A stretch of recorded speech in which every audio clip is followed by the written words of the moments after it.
My self professor doctor Deepak Singh, allied science specialist. आज एक topic deal कर रहे हैं, बहुत कॉमनेस्ट टॉपिक है, रिनल स्टोन, किडनी स्टोन या नेफ्रोलिथियोसिस, यूरोलिथियोसिस या रिनल कैल्कुलाई, कई नाम से पुकारते हैं।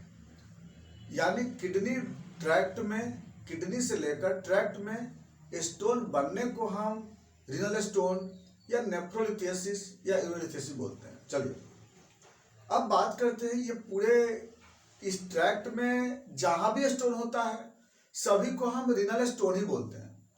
या किडनी में हो, यूरेटर में होता है, ब्लैडर में होता है या यूरेथ्रा में होता है। चार साइड पे जनरली स्टोन होते हैं। जैसा कि स्ट्रक्चर देख रहे हैं यहाँ पर, जैसे ये किडनी है, दो किडनी है यहाँ पर, राइट लेफ्ट, यहाँ पर यूरेटर है, ये ब्लैडर है और ये यूरेथ्रा है। तो इसमें चार पार्ट हैं, चारों जगह स्टोन हो सकता है इसमें। जैसे सबसे कॉमनेस्ट जो है, जैसे यहाँ पे होता है स्टोन, यहाँ पे किडनी में जो स्टोन होता है इसको लोग नेफ्रोलिथियोसिस बोलते हैं। यहाँ पे कैलिसियस रीजन में होने का चांस होता है, कैलिक्स में। दूसरा जो स्टोन होने की चांस होता है यहाँ पर, दूसरा है यहाँ पे यूरेटर। यूरेटर में तीन साइड पे स्टोन होता है जिसको यूरेट्रिक स्टोन बोलते हैं, या यूरेट्रिक कैल्कुलाई या यूरेट्रिक लिथियोसिस बोलते हैं। तो यूरेटर में तीन जगह हो सकता है। यहाँ पे जो होता है इसको बोलते हैं हम लोग पीयू जंक्शन स्टोन। पीयू मतलब हो गया पेल्विस यूरेट्रिक जंक्शन स्टोन। बीच वाले जो यहाँ पे जो होता है उसको बोलते हैं मिड यूरेटर स्टोन बोलते हैं, मिड यूरेटर स्टोन। और जो यहाँ पर जो स्टोन होता है जो ज्यादातर ऑब्स्ट्रक्शन यहीं पे प्रोड्यूस करती है, इसको बोलते हैं हम लोग VU जंक्शन स्टोन या वेसिको यूरेट्रिक जंक्शन स्टोन बोलते हैं। तो यूरेटर में तीन साइड पे स्टोन होता है। इसके बाद अगला जो आता है आपका ब्लैडर स्टोन। ब्लैडर स्टोन में जो ब्लैडर का जो अंदर का जो एरिया होता है, ट्राइगोन स्पेस, इसमें स्टोन होने का चांसेस ज्यादा होता है। इसके बाद लास्ट में जो स्टोन होता है यूरेथ्रा में, यहाँ पर जो स्टोन होता है इसको लोग बोलते हैं यूरेथ्रल स्टोन बोलते हैं। तो टोटल चार साइड पे स्टोन होता है, किडनी, नेफ्रोलिथियोसिस, यूरेटर में, ब्लैडर में एंड यूरेथ्रा में। किडनी में मोस्ट कॉमन है जहां बनता है स्टोन। स्टोन दो जगह फॉर्मेशन होता है, एक किडनी में कैलिसिस में बनता है और दूसरा ब्लैडर में बनता है। यूरेटर में तो ऊपर से जो स्टोन बन के यहाँ पे आ जाते हैं। तो ब्लैडर में क्या यूरिन जनरली स्टोन बनता है किडनी में, और नहीं तो बनता है ब्लैडर में। तो यूरेटर में क्या होता है, ऊपर से स्टोन नीचे चला आता है। और यूरेथ्रा में क्या होता है कि ब्लैडर वाला स्टोन यूरेथ्रा में चले जाते हैं। यानी कि फॉर्मेशन समझ में आ गया कहाँ बनता है, साइट भी समझ में आए कहाँ बनता है। अब बात करते हैं हम लोग कि ये बनता किस वजह से है, ये किस किस कारण से बनता है स्टोन। ये स्टोन बनने के पीछे दो बहुत बड़ा इसमें सब्सटेंस होते हैं। एक होता है कैल्शियम होता है, मिनरल कैल्शियम, मैग्नीशियम, फॉस्फेट और दूसरा होता है इसमें साल्ट। तो दो चीज से ये जनरली स्टोन ज्यादा बनता है। लेकिन अब यहाँ पे एक बात आता है कि स्टोन क्यों बन जाता है। अगर बाय द वे यूरिन के क्वांटिटी में और क्वालिटी में अगर चेंजेज होता है, यूरिन के कॉन्स्टिट्यूएंट्स में, तो यूरिन के कॉन्स्टिट्यूएंट्स में, कॉन्स्टिट्यूएंट्स का मतलब जो भी यूरिन में सब कॉन्स्टिट्यूएंट पास करता है। क्या कॉन्स्टिट्यूएंट पास करता है, अब उसमें ऑक्जेलिक एसिड है, phosphoric acid, calcium, magnesium, uric acid. तो अगर ऐसे कंपोनेंट अगर बाय द वे जरूरत से ज्यादा पास करता है तब उस केस में स्टोन बनता है, या फिर कोई वहां पे क्वालिटी चेंज करता है कॉन्स्टिट्यूएंट्स का तब स्टोन बनता है। यानी स्टोन दो कैसे बनता है, या तो क्वांटिटी गड़बड़ा जाता है, क्वांटिटी ज्यादा हो जाता है, या क्वालिटी चेंज करता है। इसके साथ साथ जो किडनी ट्रैक्ट का, यहाँ से देख रहे हैं ये दोनों ट्रैक बनाए हुए हैं, यहाँ पर नेफ्रॉन है, नेफ्रॉन के बाद यहाँ पर ये नेफ्रॉन का PCT या लूप ऑफ DCT, लूप यहाँ पे कलेक्टिंग ट्यूब्यूल्स, यहाँ पे कैलिसियस होता है। इसका यहाँ यूरेटर है, यूरेटर इसको सिर्फ एलिमेंट्री डायग्राम के लिए से बनाए हुए हैं। यहाँ पे ब्लैडर है, यूरेथ्रा है। तो मान लीजिए सपोज है इसके अंदर का सेल का नेचर अगर चेंज कर जाएगा, अनहेल्दी हो जाएगी बाय द वे, तो अनहेल्दी होने के कारण क्या होता है कि अनहेल्दी होने से क्या होता है कि जो कैल्शियम को या किसी साल्ट को क्या करता है, अपनी तो अट्रैक्ट कर लेता है। पहले बोले जब तक ये अनहेल्दी नहीं हुआ तब तक स्टोन नहीं बनता है इसमें। तो क्या होगा, एक तो कैल्शियम साल्ट वहां पे ज्यादा मिलेंगे, उसके कारण भी हो सकता है, क्वालिटी चेंज कर सकता है, या फिर ट्रैक्ट का जो सेल है उसका नेचर चेंज कर जाता है। तो करता क्या है कि यूरिन के कंस्टिट्यूएंट्स को अपने साथ अट्रैक्ट कर करके और धीरे धीरे पहले क्लोराइड बनावेगा, फिर उसका क्रिस्टलाइट बनाएगा। यानी सेल ऐसा नहीं होता है, जैसे मान लीजिए कैल्शियम ऑक्जेलेट है, तो कैल्शियम ऑक्जेलेट क्या होता है ना कि सबसे पहले ऑक्जेलिक कैल्शियम ऑक्जेलिक एसिड इसके साथ बाइंड करता है इंजोर्ड सेल के साथ, और धीरे धीरे बाइंड करते करते करते करते बाइंड करते करते करते करते और तब जाकर के यहाँ पर क्या होता है ना स्टोन बना लेता है यहाँ पे।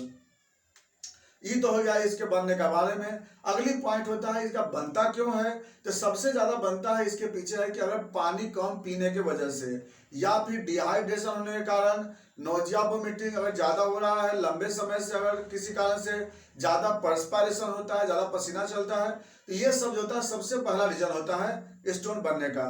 दूसरा रीजन जो होता है उसमें कैल्शियम या फॉस्फोरस अगर बाय द वे ज्यादा अमाउंट में अगर इंटेक करते हैं या ज्यादा अमाउंट में पास करता है, उस केस में स्टोन बनता है। थर्ड केस में क्या होता है कि विटामिन ए अगर डिफिशियंसी हो जाता है या बहुत ज्यादा एक्सेस यूज करते हैं, दोनों केस में स्टोन बनता है, क्योंकि विटामिन ए की कमी होने से यहाँ सेल जो होता है ना वह इंजोर्ड होता है और उसकी वजह से यहाँ पर साल्ट और कैल्शियम को अपने साथ बाइंड करता है। और अगर बाई द वे ज्यादा ही लेने से क्या होता है कि एक्सेस विटामिन ए लेने से रेटिनोइक एसिड जो होता है वो बोन के सेल को बोन में डिमिनरलाइज करता है कैल्शियम को, उसके कारण स्टोन बनता है। तो ये सब जो होता है जो बहुत बड़ा फैक्टर होता है स्टोन बनने का। अब बात करते हैं उसमें टाइप के अनुसार कॉज। तो टाइप कौन कौन से होते हैं, तो 6 टाइप के रिनल स्टोन होते हैं, याद रखना होगा। तो 6 टाइप के रिनल स्टोन होते हैं, कौन कौन से होते हैं, इसमें कॉज भी चलेंगे हम लोग, टाइप में हम लोग कॉज भी चलते हैं किस किस कारण से होता है। तो ये जो 6 तरह के जो होते हैं उसमें सबसे पहला होता है कैल्शियम ऑक्जेलेट। कैल्शियम ऑक्जेलेट जो होता है मोस्ट कॉमन यह स्टोन होता है, लगभग ये 70% जो होता है ना वो कैल्शियम ऑक्जेलेट होता है। ऑक्जेलिक एसिड और कैल्शियम दोनों मिल करके बनता है कैल्शियम ऑक्जेलेट, सबसे ज्यादा ही होता है। अब यह क्या होता है, कैसे हो जाता है ये, तो बाय द वे ऐसा कोई डाइट लेते हैं जिसमें ऑक्जेलिक एसिड ज्यादा हो।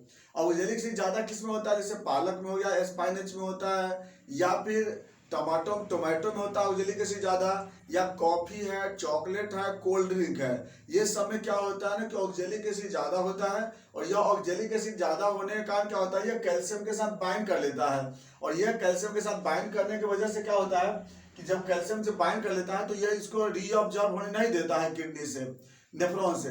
जब ऑक्जेलिक एसिड ज्यादा हो जाएगा तो क्या होगा, कैल्शियम को रीअब्जॉर्ब होने नहीं देगा, और यह कैल्शियम ऑक्जेलिक एसिड जो होता है ना ऑक्जेलेट, वह यूरिन में ज्यादा आने लगेगा, और इसके कारण जो होता है वहां पर स्टोन बनता है। तो सबसे ज्यादा ये होता है स्टोन। दूसरे नंबर पे आता है calcium phosphate stone. Calcium phosphate 5% जो होता है ना कैल्शियम फॉस्फेट स्टोन होते हैं। इसमें क्या होता है कि जब ज्यादा अमाउंट में कैल्शियम इंटेक करने से या फॉस्फेट इंटेक करने के कारण या फिर किसी और डिजॉर्डर के कारण क्या होता है कि कैल्शियम फॉस्फेट स्टोन बनता है। यह स्टोन जो होता है उसमें जैसे ज्यादा कारण क्या होता है कि पाराथ हार्मोन की वजह से, एक्सेस विटामिन डी यूज करने के कारण, या ऑस्टियोपोरोसिस की वजह से, या फिर एक्सेस कैल्शियम इंटेक करते हैं, ये या फिर एक्सेस अगर बाय द वे एटीपी का ज़्यादा यूज करते हैं, एक्सट्रीम एक्सरसाइज करते हैं, तो उस केस में यह स्टोन बनने का चांसेस होता है। यह होता है कैल्शियम फॉस्फेट होता है। अगला होता है नंबर 3 जो स्टोन होता है, थर्ड नंबर पे वो होता है ट्रिपल फॉस्फेट। ट्रिपल फॉस्फेट ये 5% होता है। ट्रिपल फॉस्फेट में 3 तरह के फॉस्फेट होते हैं, calcium phosphate, magnesium phosphate, ammonium phosphate. यह स्टोन जो होता है इसको सबसे बड़ा स्टोन बोलते हैं, स्टैग हॉर्न स्टोन भी बोलते हैं इसको हम लोग, स्टैग हॉर्न स्टोन, जो कि एक किडनी के एकदम कैल्शियम रीजन से लेकर के और पेल्विस तक होता है। ये लार्जर स्टोन बोलते हैं इसको किडनी का। यह स्टोन क्यों बन जाता है, यह स्टोन ज्यादातर जो होता है प्रोटियस, स्यूडोमोनास, क्लेब्सियल्ला के इन्फेक्शन से होते हैं, जो कि मोस्ट कॉमन होता है फीमेल में। तो यानी कि इन्फेक्शन की वजह से होता है, इन्फेक्शन की वजह से ये स्टोन जल्दी बनता है। ये ट्रिपल फॉस्फेट है क्योंकि जो बैक्टीरिया जो होता है प्रोटियस और स्यूडोमोनास, ये यूरिया को अमोनिया में कन्वर्ट कर देता है। कैसे कन्वर्ट करता है कि बैक्टीरिया जो होता है यूरिएज केमिकल लिबरेट करता है, और यूरिएज केमिकल जो होता है जो यूरिन में यूरिया होता है उस यूरिया को अमोनिया में कन्वर्ट कर देता है, और वह अमोनिया जो होता है वह फिर क्या होता है फॉस्फोरिक एसिड के साथ रिएक्शन करता है, फिर मैग्नीशियम को बाइंड करता है और कैल्शियम को बाइंड करता है, और तीनों मिला करके बनता है यहाँ पे ट्रिपल फॉस्फेट बनता है ये। इसके बाद जो अगला जो स्टोन होता है इसमें वह होता है यूरेट स्टोन होता है। यूरेट स्टोन, ये लगभग जो होता है ये 15% जो होता है ना ये यूरेट स्टोन होता है, यूरिक एसिड की वजह से होता है। तो यूरिक एसिड का लेवल अगर बहुत ज़्यादा बढ़ जाता है ब्लड में तो वो ज़्यादा पास करने लगता है और वो सोडियम से रिएक्शन कर करके सोडियम मोनोयूरेट या सोडियम यूरेट क्रिस्टल बनाता हुआ। अब ये क्यों ज़्यादा होता है, अगर ज़्यादा नॉनवेज यूज करने से या ज़्यादा यूरिक एडिनिन गुआनिन वाले डाइट ज़्यादा यूज करने से, जो प्यूरिन बेस जिसको बोलते हैं, उसके कारण ज़्यादा होता है, या फिर ज़्यादा क्रोमोसोमल डाइट यूज करने से भी ये हो सकता है, या अल्कोहल इंटेक करने से, बॉडी में ऑटोइम्यून डिसऑर्डर्स है, ल्यूकेमिया है, जेनेटिक डिजीज है, ये सारे कारण से क्या होता है कि यूरिक एसिड का फॉर्मेशन ज़्यादा हो जाता है और उसके कारण ये यूरेट स्टोन डेवलप होता है। ये भी आपका सेकंड कॉमनेस्ट ये होता है, पहला है आपका कैल्शियम वगैरह, दूसरा यूरेट स्टोन होता है जो लगभग 15% होता है। इसके बाद जो अगले जो 5वें नंबर पे होता है वो होता है जेंथिन स्टोन होता है। जेंथिन स्टोन लगभग जो होता है ये 4% होता है। ये जो जेंथिन स्टोन क्यों बनता है, ज़्यादा पिगमेंटेड सब्सटेंस यूज करने की वजह से, ज़्यादा पिगमेंटेड डाइट यूज करने के कारण जो होता है जेंथिन स्टोन बनता है। उसका लास्ट में बनता है 6ठे नंबर पे सिस्टीन स्टोन, 6 नंबर पे आता है सिस्टीन स्टोन होता है। सिस्टीन स्टोन जो होता है वो 1% होता है। ये जो होता है सिस्टीन क्या होता है, एक प्रकार का नॉन एसेंशियल एमिनो एसिड होता है और यह एमिनो एसिड जिसका मेटाबॉलिज्म लीवर में होता है। अगर ये लीवर मेटाबोलाइज नहीं कर पाता है सिस्टीन को तो उस केस में सिस्टीन यूरिन से पास करता है और जिसकी वजह से सिस्टीन स्टोन डेवलप करता है। मेटाबोलाइज नहीं होने के पीछे क्या कारण है, जेनेटिक ज़्यादा होता है इसमें, और ये ज़्यादातर यंग गर्ल में ज़्यादा होता है फीमेल ये स्टोन। लेकिन यह जो स्टोन है यह रेयर स्टोन होता है, बहुत कम, यानी कि 1% यह स्टोन होने के चांस होता है। तो ये जो देखे आप, जो स्टोन का टाइप भी देख लिए और कॉज भी देख लिए, ये सब अलग अलग कॉज भी हो जाते हैं, अलग अलग टाइप भी हो जाते हैं। अब जो बात करते हैं हम लोग इसके सिम्टम पे, रिनल स्टोन का सिम्टम क्या होता है, याद रखिएगा रिनल स्टोन हार्डेस्ट स्टोन होता है। इसमें क्या होता है कि कैल्शियम ऑक्जेलेट इसमें मिक्स्ड हो गया, ये ऑर्गेनिक इनऑर्गेनिक दोनों मिक्स होता है। कैल्शियम फॉस्फेट इनऑर्गेनिक स्टोन है, ट्रिपल फॉस्फेट इनऑर्गेनिक स्टोन है, यूरेट स्टोन ऑर्गेनिक स्टोन है, जेंथिन और सिस्टीन ऑर्गेनिक स्टोन होता है। लेकिन जो भी स्टोन होता है ये हार्ड स्टोन होता है। लगभग स्टोन का स्टैग हॉर्न स्टोन को छोड़ करके बाकी stone 5 mm, 6 mm, 7 mm, 8 mm के ही स्टोन इसमें ज़्यादा मिलते हैं। इससे ज़्यादा बड़ा स्टोन तो इसमें सिम्टम बहुत ज़्यादा प्रोड्यूस कर देता है। तो इसमें क्या होता है, सबसे पहला सिम्टम होता है पेन। अब पेन कहाँ पे होता है, जैसे देखिए 4 तरह का यहाँ पे साइट है, kidney, ureter, bladder and urethra. तो इसमें जो पेन होता है एब्डोमेन में, इसमें चारों में कुछ कुछ चेंजेस होता है। जैसे सबसे पहला जो पेन होता है, अगर किडनी में अगर स्टोन होगा तो इसका पेन आपको रिनल कॉलिक कहलाता है, रिनल एरिया से दर्द होता है और इसका पेन अम्बलाइकल की तरफ और बैक की तरफ मूव करता है। अगर स्टोन अगर यूरेटर में अगर होता है तो इसका पेन आप जो लोइन रीजन से होते हुए, लाइन रीजन से होते हुए और इलियक फोसा होते हुए और वह पहुंचता है फीमेल में ये भलवा यानी कि लेबिया में, भेजाना में, और मेल में स्क्रोटम में मूव करता है ये पेन, याद रखना होगा इसमें।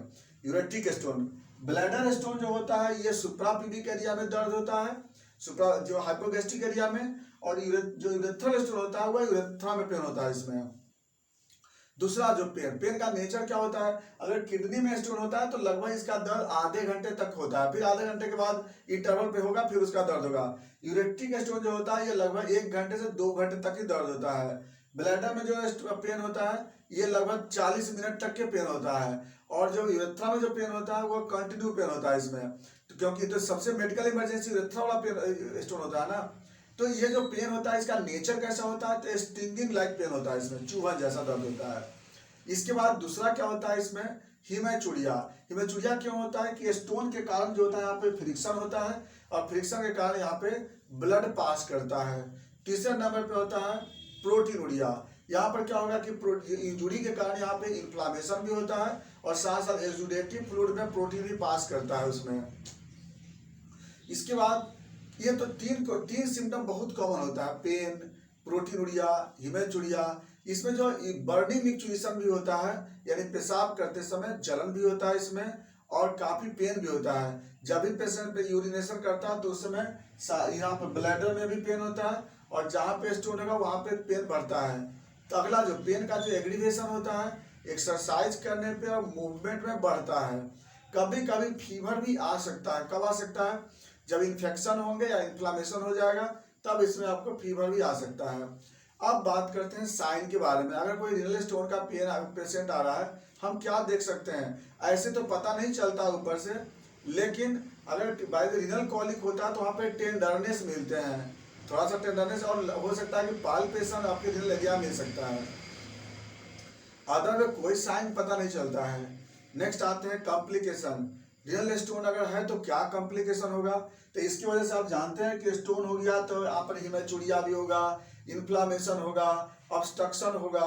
तो ऑब्स्ट्रक्शन होगा तो क्या होगा? यूरेटर में पानी का अमाउंट बढ़ जाएगा, यूरिन भर जाएगा, तो हाइड्रोयूरेटर हो सकता है, किडनी में हाइड्रोनेफ्रोसिस हो सकता है। तो ये जनरली ज़्यादातर स्टोन के केस में ये आपका ब्लड लॉस कर सकता है, प्रोटीन लॉस कर सकता है। ज़्यादातर तो मरीज में बेचैन हो जाता है ऑब्स्ट्रक्शन के कारण, वही हाइड्रोयूरेटर और हाइड्रोनेफ्रोसिस हो सकता है। और लंबे समय तक अगर हाइड्रोनेफ्रोसिस हो गया तो किडनी फेल हो सकता है। तो मेन कॉम्प्लिकेशन इसमें यही होता है, मेनली इन्फेक्शन या इन्फ्लामेशन, और वही हाइड्रोनेफ्रोसिस और किडनी फेल लंबे समय तक हो सकता है, तब हो सकता है। जैसे खास करके किडनी फेल स्टैगहॉर्न स्टोन में ज़्यादा होता है। अब बात करते हैं इसका इन्वेस्टिगेशन। इसके लिए क्या करेंगे हम लोग? तो इसके लिए पहला मेन इन्वेस्टिगेशन है, इसके लिए हम लोग अल्ट्रासोनोग्राफी।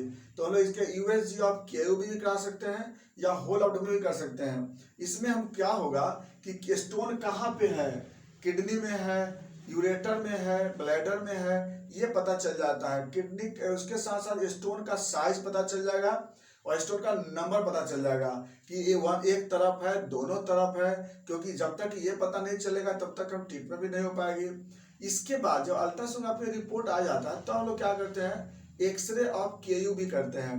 तो एक्सरे ऑफ केयूबी करने पे क्या होता है कि अगर ऑर्गेनिक स्टोन अगर होगा तो ट्रांसलूसेंट वहाँ पे शैडो मिलेंगे। ट्रांसलूसेंट का मतलब होता है कि हल्का सा उजला, हल्का ब्लैकिश। अगर by the way inorganic stone होगा तो ट्रांस ओपेक शैडो मिलेगा। जहां भी स्टोन होगा ना वहां पे ट्रांस ओपेक शैडो मिलेगा। एब्डोमेन का जो एक्सरे देखेंगे उसमें। इसके बाद अगला इन्वेस्टिगेशन होता है आईवीपी, इंट्रावेनस पाइलोग्राम या इंट्रावेनस यूरेट्रोग्राम, आईवीयू भी बोलते हैं। तो आईवीपी क्यों करते हैं? आईवीपी करते हैं इसलिए है कि हमें जो स्टोन है तो स्टोन के कारण और क्या क्या वहां पर डेवलप हो चुका है कंडीशन, डायलिटेशन क्या हो चुकी है, उसको देखने के प्लस किडनी से यूरिन बन रहा है कि नहीं, ये जानने के लिए आईवीपी कराते हैं। क्योंकि जब तक किडनी फंक्शन में नहीं रहेगा हम उसका मेडिसिन करने से क्या फायदा होगा? तो और इसलिए हमको किडनी कितना देर में यूरिन बना रही है, कितना फंक्शन में है, इसके लिए हमें आईवीपी या आईवीयू कराना पड़ता है। इतना जांच के बाद हम लोग फिर क्या करते हैं? अगर ब्लैडर में होता है तो सिस्टोस्कोप से हम लोग देख सकते हैं, लेकिन वो तो ट्रीटमेंट भी एक तरह से हो जाता है ना। अब जो बात रीजनल फंक्शन करके देख सकते हैं, रीजनल फंक्शन में क्या कर सकते हैं? तो हम लोग यूरिया देख सकते हैं, किडनी देख सकते हैं, लेकिन इतना जल्दी यूरिया किडनी नहीं बढ़ता है, याद रखिएगा।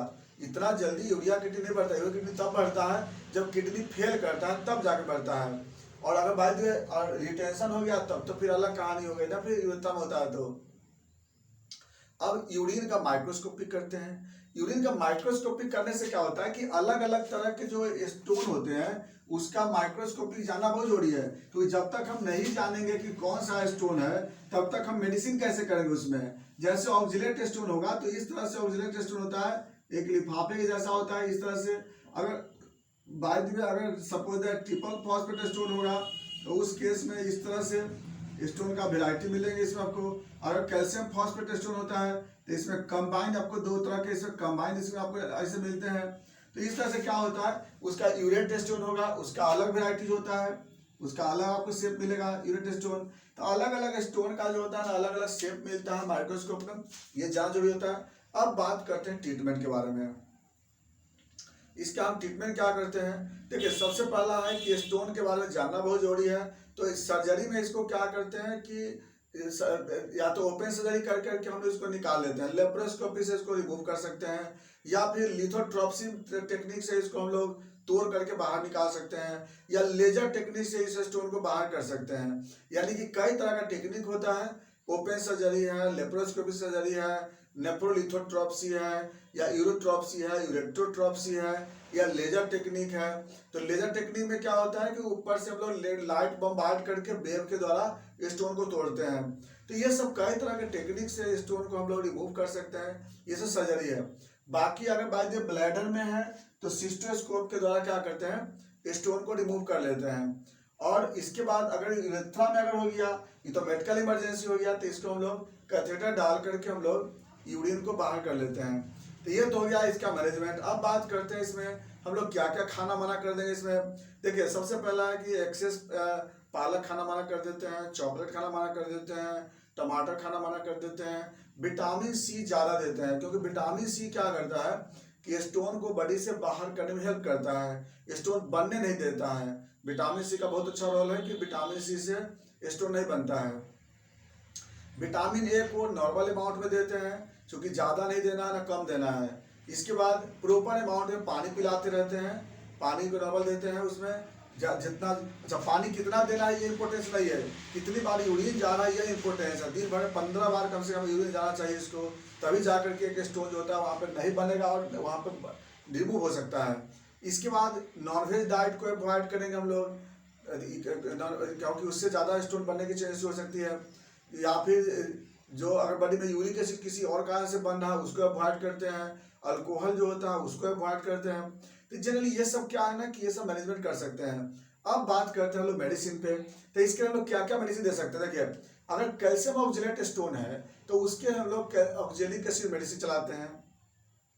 दूसरा अगर कैल्शियम फॉस्फेट स्टोन है तो यहाँ पर कैलकेरिया फॉस यूज करते हैं, हाई पावर में चलाते हैं उसको हम लोग। अगर ट्रिपल फॉस्फेट स्टोन है तो यहाँ पर थुजा यूज करते हैं, मैग्नीशियम फॉस यूज करते हैं। अगर और प्लस आप बिकोलिनम भी यूज करते हैं, बिकोला मेडिसिन आता है ना वो दे सकते हैं। अगर यूरेट स्टोन है तो अर्टिका यूरेट चलाते हैं वहाँ पे, या एसिड बेस देते हैं, या कोल्चकम चलाते हैं। अगर जेंथिन स्टोन है तो वहाँ पे कॉस्टकम यूज करते हैं। सिस्टेन स्टोन है तो चेलिडोनियम यूज करते हैं। और ऑल इन ऑल हम वहाँ पे सरसाप्रिला यूज कर सकते हैं, बल्गेरिस यूज कर सकते हैं। अगर पेशाब में जलन अगर आ रहा है तो आप कैंथ्रिस यूज करते हैं। और प्लस अगर फंक्शन को बढ़ाना, रीनल फंक्शन को बढ़ाने के लिए एपिसमेल और लाइकोपोडियम देते हैं। तो देखिए अलग अलग तरह के स्टोन हैं, अलग अलग तरह के उसमें मेडिसिन है। जब तक हमको ये पता नहीं होगा कि किस तरह का स्टोन है तब तक हम मेडिसिन वहाँ पे नहीं चलाते हैं, क्योंकि डिफरेंट टाइप्स के बॉन्ड, डिफरेंट टाइप्स के क्रिस्टल, डिफरेंट टाइप के बॉन्ड, डिफरेंट टाइप के एनर्जी, डिफरेंट टाइप के मेडिसिन, यह होता है इसके रीनल स्टोन के बारे में। तो ये था आपका रीनल स्टोन। बाकी बातें चलेंगे फिर नेक्स्ट वीडियो में। Thanks for watching.